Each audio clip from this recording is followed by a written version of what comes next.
Travelling in Iran is like going back in time to the very dawn of civilization, discovering legends that date from the birth of mankind. Iran is a vast country with breathtaking scenery, a large part of which is located on a plateau above 1,500 meters, which allows for an absolutely unique habitat and climate. In cultural terms, the country can be identified with ancient Persia, a magnificent universe of peoples, languages and religions, an immense history book which tells of the origin of our civilization.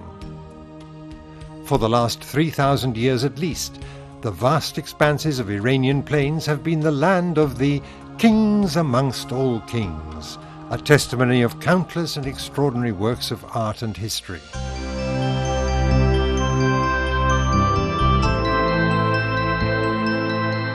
The plateau, which extends from the Caspian Sea to the Persian Gulf, alternates between fascinating desert landscape and extensive agricultural land, an oasis of fertility and civilization in a sea of silent isolation.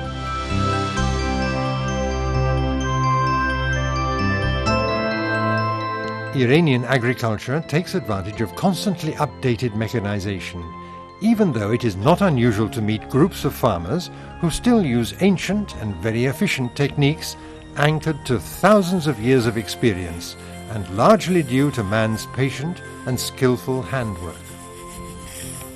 A simple, imposing, profoundly peaceful and beautiful scene which sheds some light on the deeply rooted tranquility of this nation.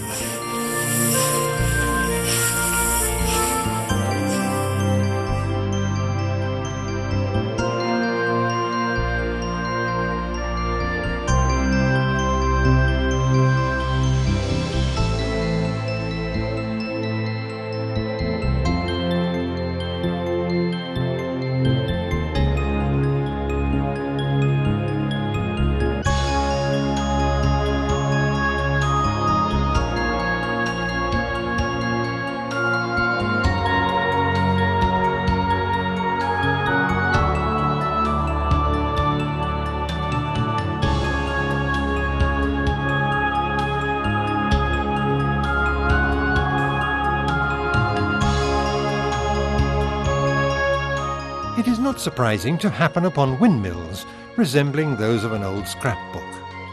Large grindstones for wheat slowly turning under the watchful eye of men whose appearance has been chiselled by the passing of time.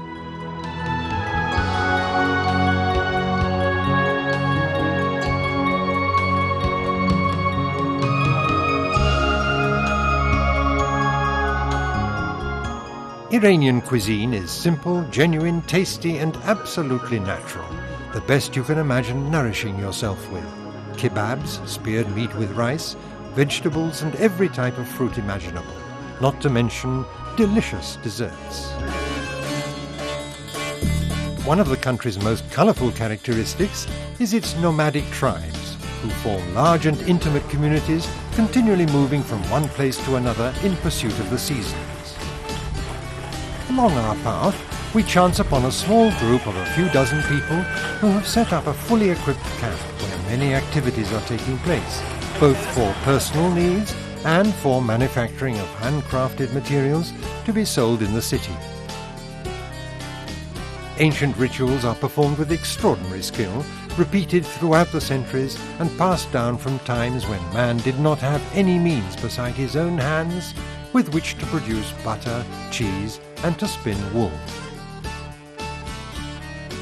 Hundreds of kilometers from the nearest city, we discover another community where once again we witness women in charge of manufacturing large carpets, a valuable means of sustenance for the entire nomadic group.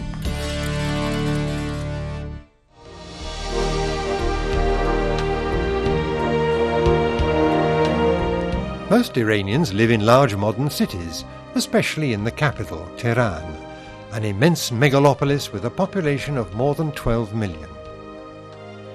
The Monument to Liberty, with its elegant and imposing structure, symbolizes the city's desire to project itself forward into the future.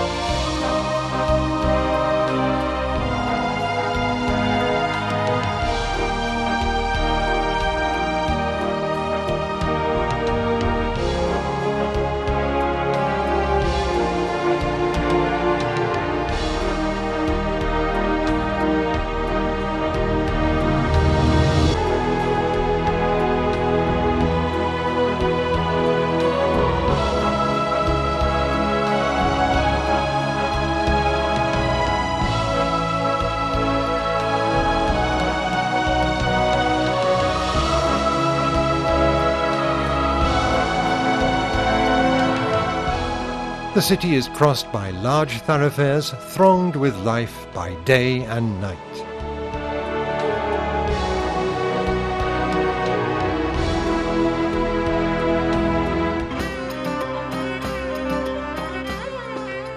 To discover this great country's true charm, you must travel far, beginning in the south from Yazd, situated at an altitude of 1,200 meters, and bordering on two enormous deserts, one salty, the other sandy.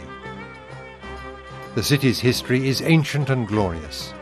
In 1272, Marco Polo travelled across the land, leaving us to imagine it through his flattering description. The colour of clay makes the area look like an extension of the immense desert which surrounds it. Yet the population is active and dynamic in a city important for the production of silk and textiles, counting 12 bazaars, the principal one displaying Iran's most impressive facade.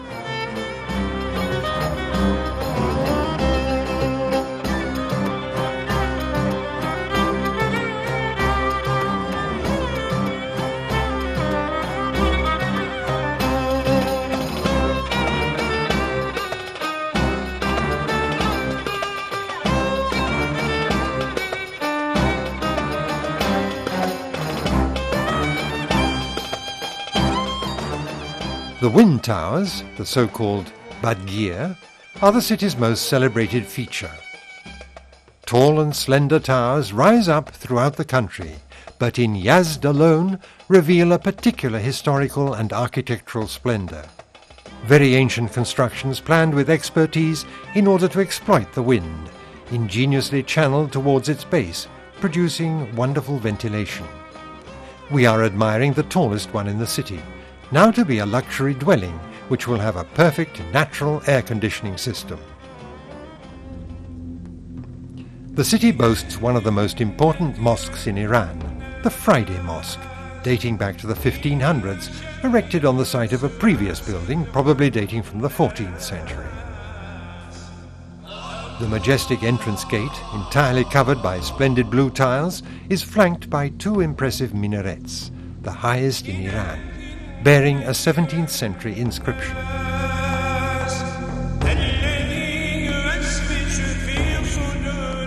The interior is wide and breathtaking, entirely covered by colourful carpets, with richly decorated walls and vaulting.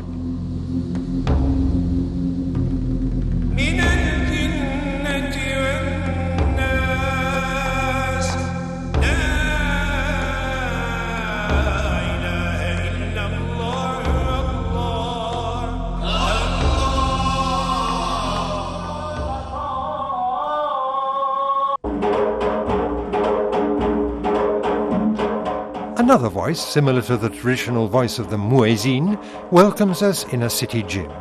Sports and attention to one's body have always been attitudes that Iranians value. On our visit, we see a particular way to exercise. A skilled percussionist accompanies the movements, which take place in a circular area, creating a fascinating and entertaining aerobic exercise.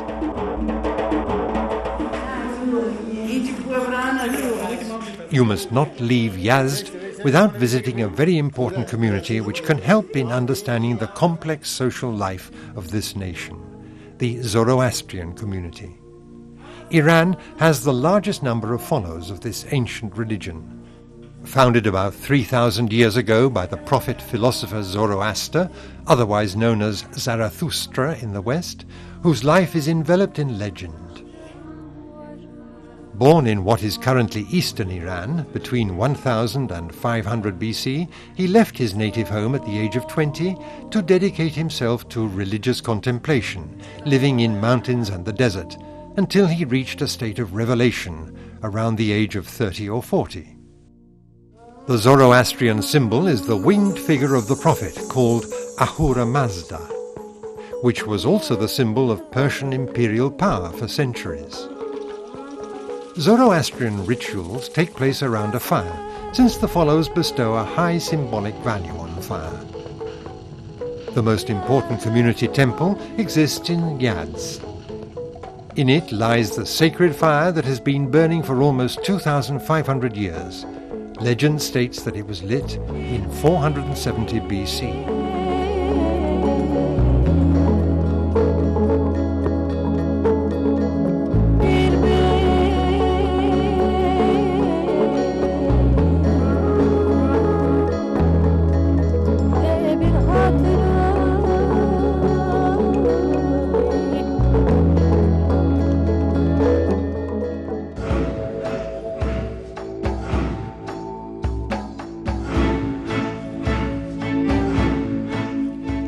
In the outskirts, there is a small ancient Zoroastrian city situated at the foot of two hills on which stood traditional buildings, giving rise to the Towers of Silence. These became open cemeteries, preserved until about 50 years ago, in which, according to tradition, the dead were placed, allowing time and birds to see to their burial.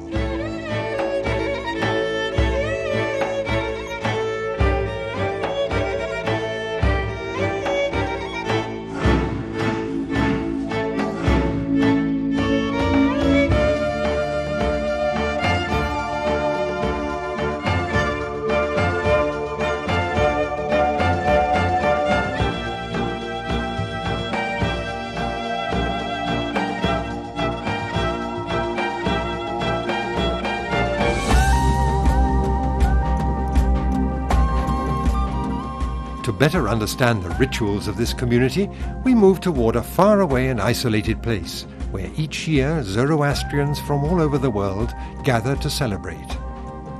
The assembly takes place in one of the most sacred places for this religion, a tiny village practically hidden within the great mountains of the desert and built around a cave from which purifying water flows. The location, at a height of about 2,000 meters, is called Chak Chak. Immersed in an atmosphere of peace and serenity, simple yet touching rituals are performed lasting hours and followed by adults and children equally enthralled.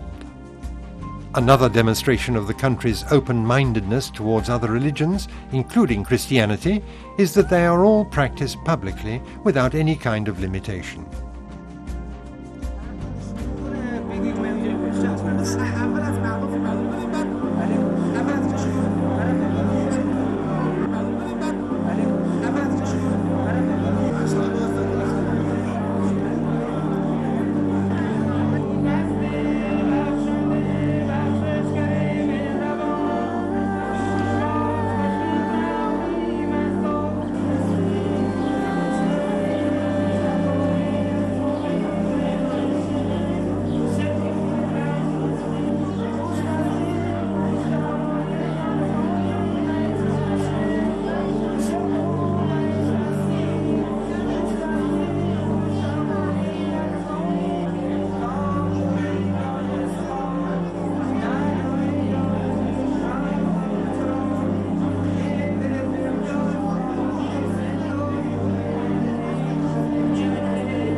Called the Sweet City by Iranians, Shiraz is definitely one of the most welcoming and pleasant cities in the country.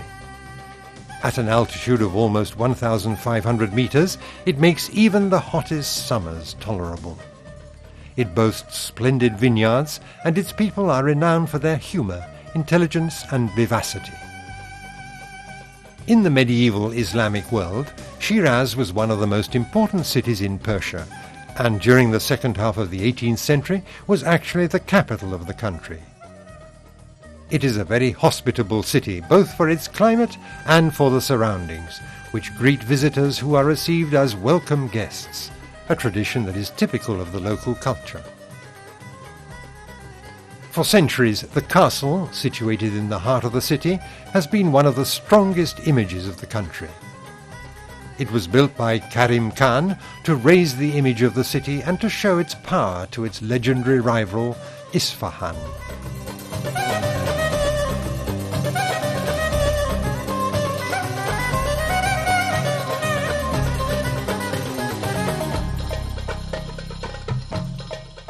In front of the castle, Karim Khan erected a delightful octagonal building, the Musée Pass.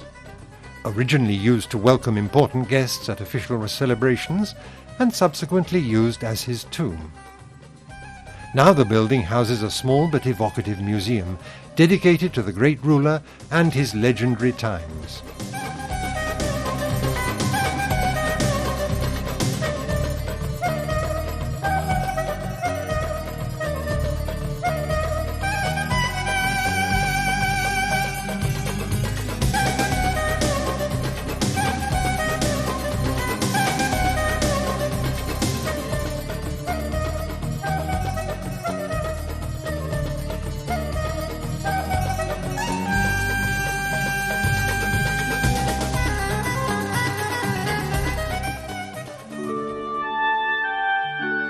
Two of the greatest Persian poets were born and lived in Shiraz, and their tombs, immersed in colourful scented gardens, are well worth a visit. The first tomb we come to is that of the poet Hafez. This was erected, again by Karim Khan, in the second half of the 18th century, and is surrounded by a wonderfully preserved garden.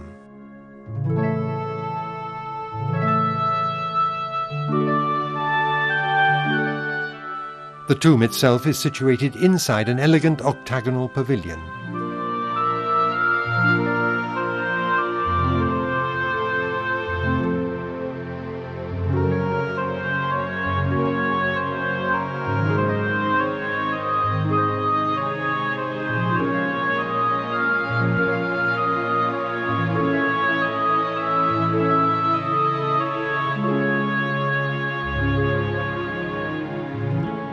The inscription on the marble surface is an extract from one of the poet's works.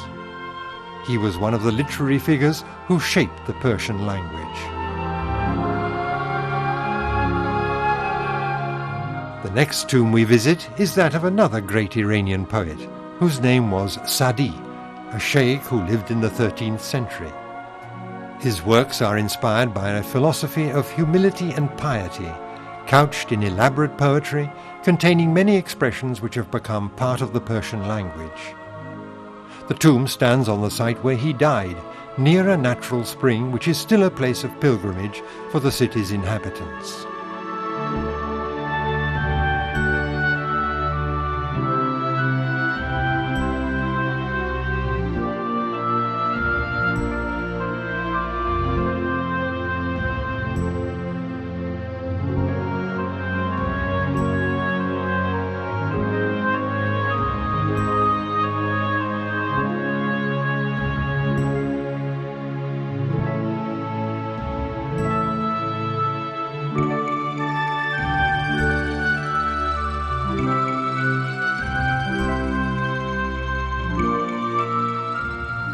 But Shiraz has always been famous for its wonderful gardens, such as this one, known as Bagh-e-Ram, or the Garden of Paradise. This splendid park near the university surrounds a 19th century palazzo whose fine architecture is richly decorated with wall paintings.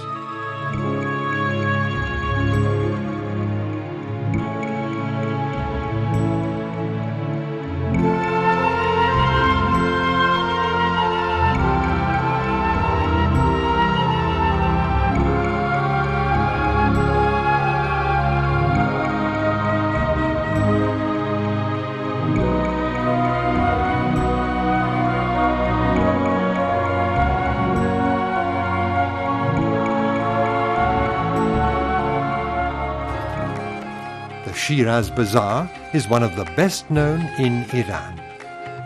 When it was first set up, nearly 3 centuries ago, the city governors wanted to make Shiraz into one of the most important commercial centres in the country. Its wide brickwork roof provides an ideal temperature at all times of year. As usual, the bazaar is a kaleidoscope of colours with an interesting selection of local products and handicrafts, such as carpets, cloth, spices, and a variety of marvellous objects.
The city is lively and interesting, and it is a pleasure to wander through its piazzas and gardens.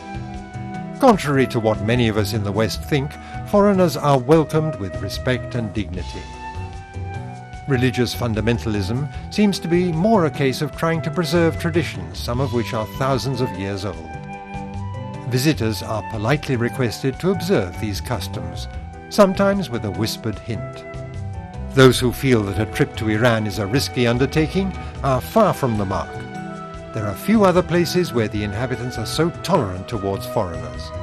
They keep their instinctive curiosity under control with proud bearing and polite behavior which impress even the most skeptical. We see an example of this when we visit one of the most sacred and spectacular places in the whole city, the Mosque of the Mirrors. This great temple was built over the tomb of Sayyid Mir Ahmad, brother of the Imam Reza, who died in Shiraz in 835 AD. Towards the mid-14th century, a mausoleum was erected over his tomb, and since then the crypt has become an important sanctuary for the Shiites, with an endless stream of pilgrims.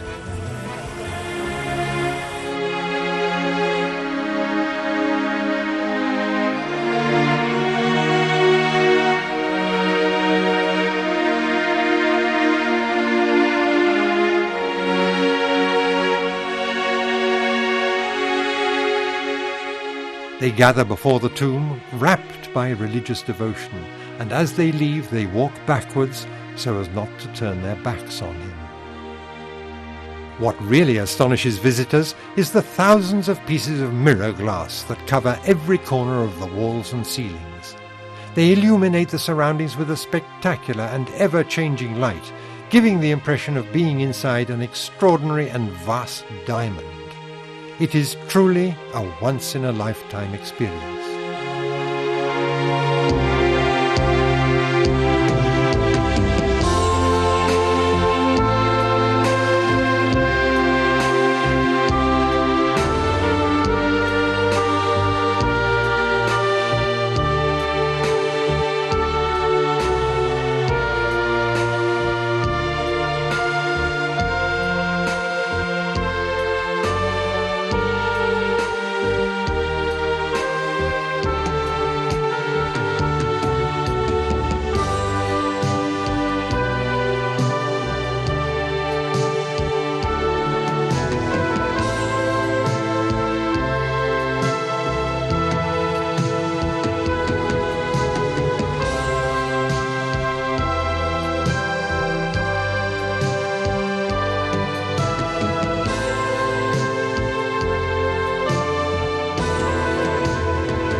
Situated in the heart of the great central desert, Nain appears at first to be an anonymous town.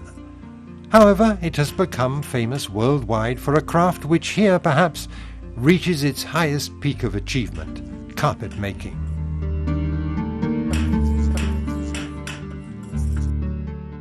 Visitors to Iran are always impressed by the children. Over and above their beauty, which is remarkable, what makes them special is their innate gracefulness and their good behavior, inherited from thousands of years of civilization. The young girls wear their chadors perfectly naturally, without any sign of embarrassment. The interiors of the houses are strewn with wonderful carpets, and up against one wall there is always the big loom with one of the family members working at it. The young girls take their part in the family task with seriousness and extraordinary ability. Deftly, they choose the coloured threads and insert them with a knot in exactly the right place. Every carpet, of course, has its pattern, But apparently none of the people working on it ever bothers to look at it. Everybody seems to know exactly which coloured thread should go where and how it should be knotted. The size of the thread determines the number of knots, and therefore the time required to finish the carpet, and consequently its final value. A well-known saying in Persian is that Iran is half the world, and there's no doubt that Isfahan occupies an important place in this saying. It is the finest and most important city in the country in terms of its beautiful surroundings and its mild climate, and because of its artistic and historical features. Its name means place of the army, which is appropriate since the city has undergone many invasions and conquests during its long history.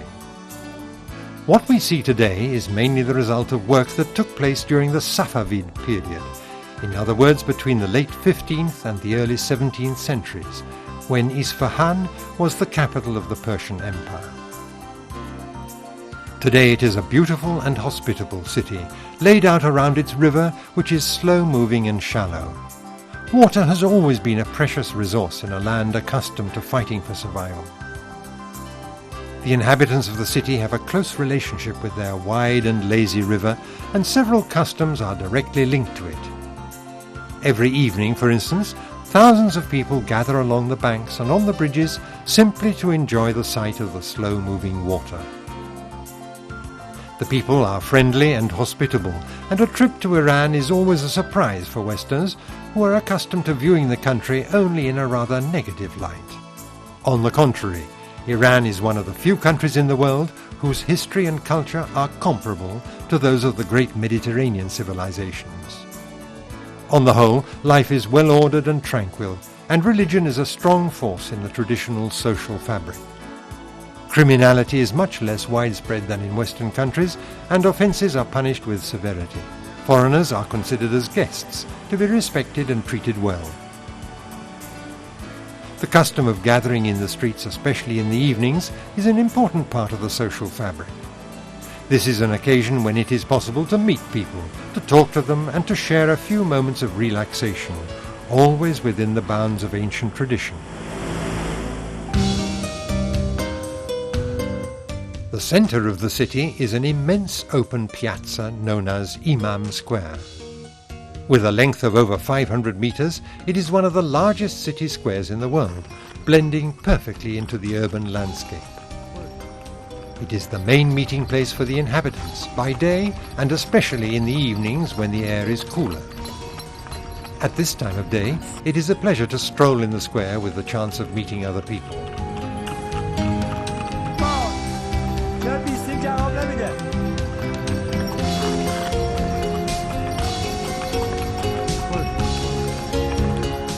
The piazza was created in 1612, and in addition to its spectacular size, it is a fine example of urban planning, surrounded by some of the most important monuments in the city.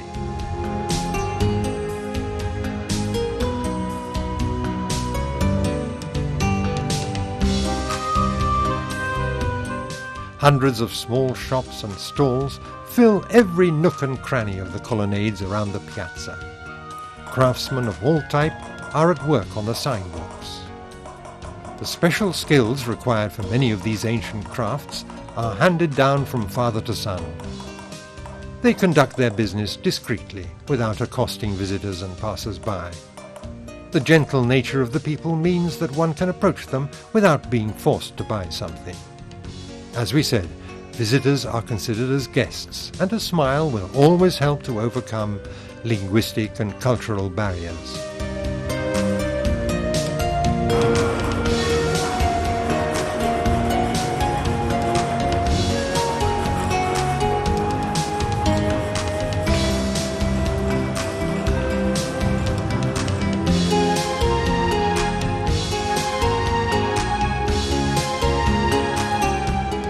The piazza is also site of the most famous bazaar, one of the largest and most fascinating anywhere in Iran.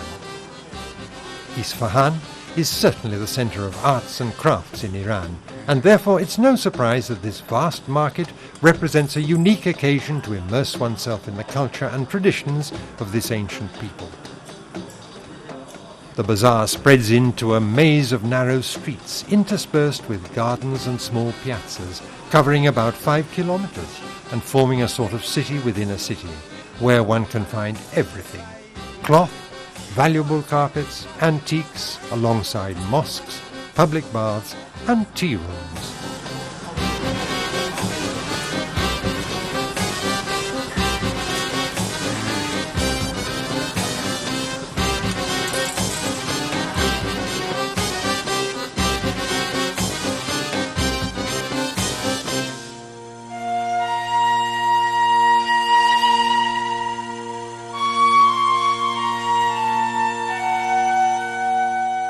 Built to the order of Shah Abbas I and finished in 1638 after no less than 26 years of work, the imposing Mosque of Imam is one of the most spectacular in the Islamic world. It represents the apex of architectural and artistic achievement over a period of more than 1,000 years. The inside and outside are completely covered with pale blue tiles, which have become one of the symbols of the city. Access to the courtyard is through a fine portal, rich with enameled decoration. The richness of the geometric and calligraphic motifs on the tiles is interwoven with the complex design and the hanging decorations. The overall harmony is achieved by the clever use of color and proportions.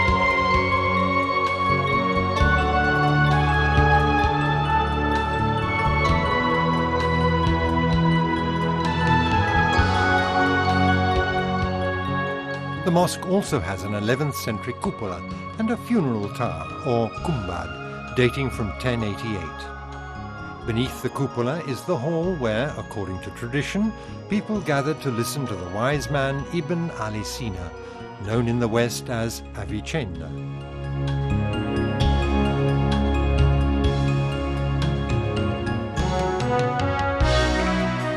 Returning to the square of the Imam, we come to another of its wonders, the Lotfola Mosque, also known as the Mosque of the Women. It has a fine facade, even though there are no minarets. This is due to the fact that the Sheikh Lotfola had it built for his family. Therefore, since it wasn't open to the public, it didn't need minarets to summon worshippers.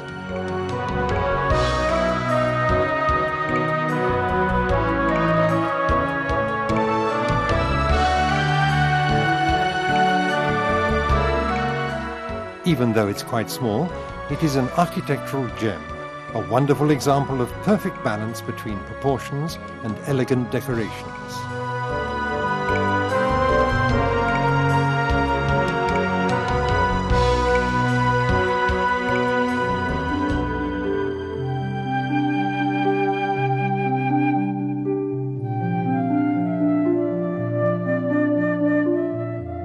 On the west side of the great piazza of Imam stands another famous building, the Palazzo Ali Cappucci, the official residence of the Shahs in the 17th century.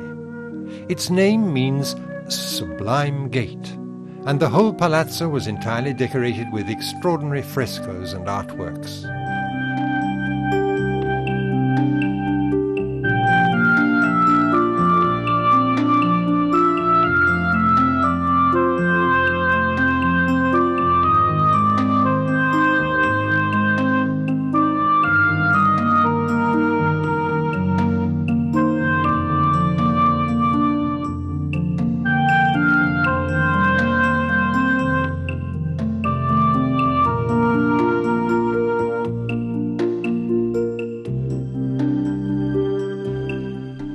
Its 6 floors make it one of the most imposing buildings of its time. From the wide terrace on the second floor, the Shah and his guests would watch the ceremonies which were held in the piazza below, such as military parades, firework displays, and of course spectacular polo matches, a very popular sport in the 17th century.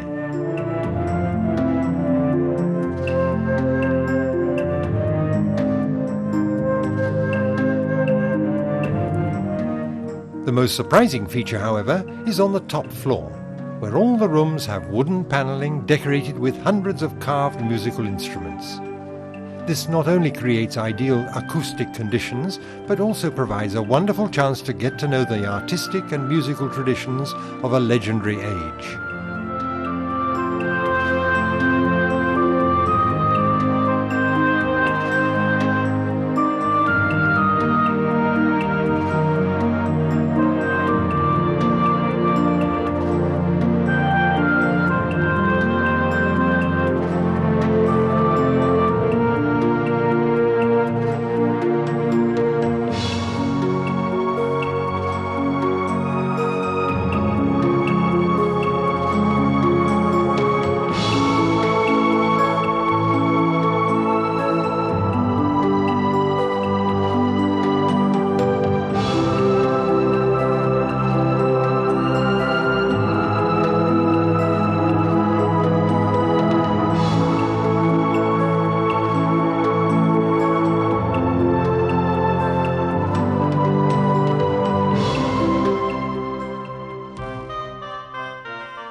In a beautiful park on the outskirts of the city, there is a handsome palazzo known as Ceil Sotun, built by the Shah Abbas I in the 17th century as a place for official receptions. The name of the pavilion means the 40 columns, even though we can only see 19 today. The story goes that the number 40 derives from the reflection of the columns in the pool in front of the building, thereby doubling the number visually.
Since the palazzo was used for official receptions, the interior is superbly decorated with 6 vast frescoes depicting pastoral scenes, love stories, battle scenes, as well as various aspects of the sumptuous life of the court in the 17th century.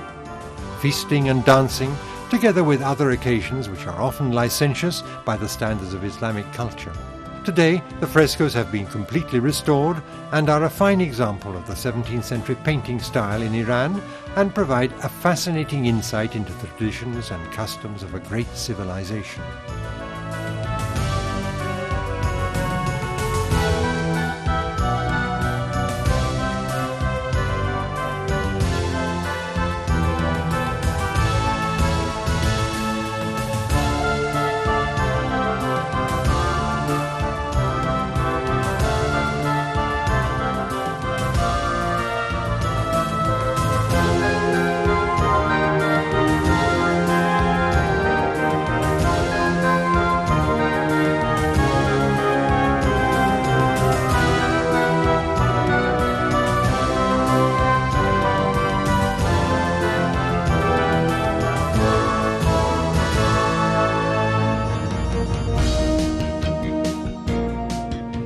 Now it's time to take a closer look at the ancient history of this beautiful country. We move on to a place called Nakhche Rostam, a spectacular necropolis of the Achaemenides dynasty, with the tombs of 4 Persian emperors: Darius the Great, Darius II, Xerxes, and Artaxerxes, who ruled during the 6th and 5th centuries BC. The tombs are hewn out of the mountainside and look like huge eagles with outspread wings.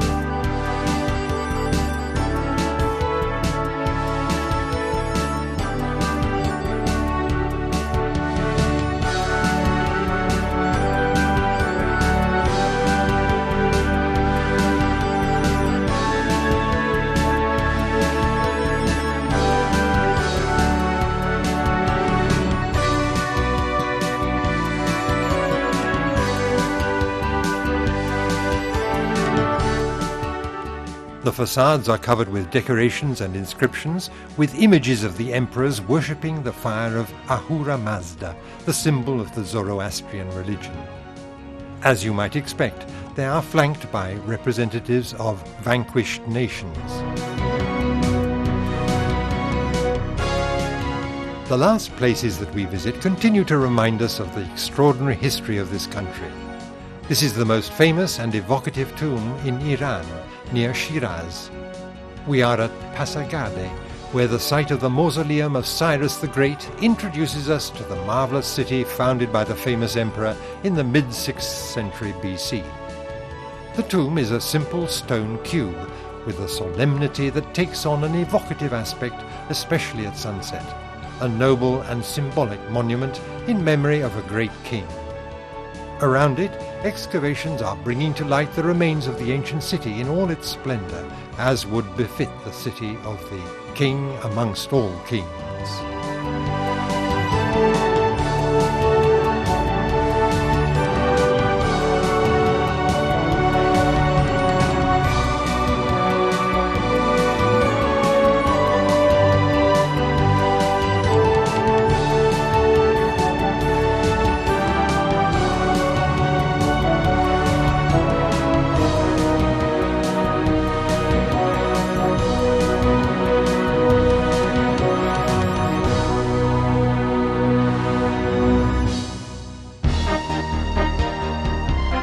The spectacular site that the Persian emperors chose for their official residence lies not far from Shiraz.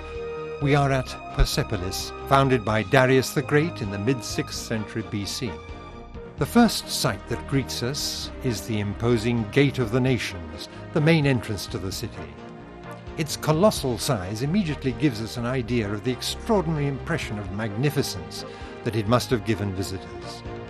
The remains of the city show that it had many palaces, halls, arches and columns, all on a breathtaking scale. Here are the great gates, the countless reliefs depicting daily life at the court, with infinite detail that make them seem like a huge photo album from the past. However, all this splendor came to an end on a tragic day in 331 BC, when Alexander managed to conquer it, demolishing in a few months an empire which had seemed indestructible for centuries. The official reason was for revenge, in order to punish the citizens for the destruction of the Acropolis in Athens, carried out by Xerxes many years previously. However, the historian Diodorus Siculus has another story.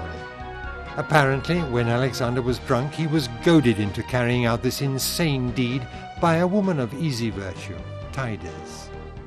So the city of the kings amongst all kings came to a sorry end, destroyed by the whim of a courtesan.